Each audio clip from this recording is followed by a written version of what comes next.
তো আমরা কাছে আজকে আরও দুইটা নতুন মডেলের আইছে। একটা আছে HZ 605 মডেল আর একটা আছে ওয়াল্টার বিম 5। তো এই দুটার মাঝে সবচেয়ে কমে রইল গিয়া ওয়াল্টা বিম 5। জুম জুম ওলা করিও হ্যাঁ, ওয়াল্টা বিম 5 এটার মাঝে কিতা আপনার ফিচার্স আছে।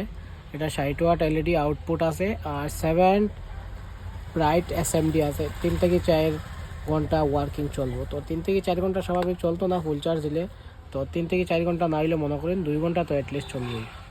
তো তারপরে এটার ভিতরে কিতা আছে আমি দেখাই। তারা ভিতরে কীরকম দেওয়া দিছে। এইটা এই লগে একটা টর্চ, এটা দেখতে পারবে।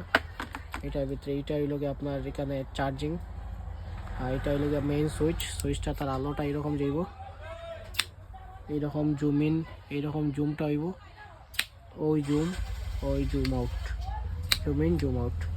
এইটা হইল গিয়ে সুইচ। এখানে মোড আছে, 2-3টা মোড আছে। তারপরে এইটা লাইট আছে, তারপরে এটা অফ।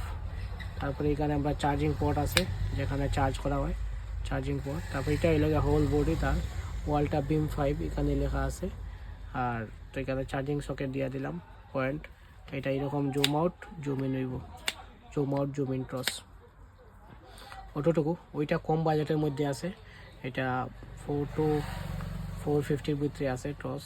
এইটা রেট কমের মধ্যে আছে, আর একটু ডিসকাউন্ট দেওয়া যাব, কমানো যাইব দাঁড়াইলে। তো এটার সঙ্গে দিয়া দিছে একটা আপনার লকটানির একটা ফিতা, আর সঙ্গে তো অ্যাডাপ্টার কেবল, অনলি ফর কেবল। এটা টাইপ সি পোর্ট আছে, আপনি মোবাইলের চার্জার দিয়ে এটা চার্জ করতে পারবেন। তো অতটুকু এইটার সম্বন্ধে।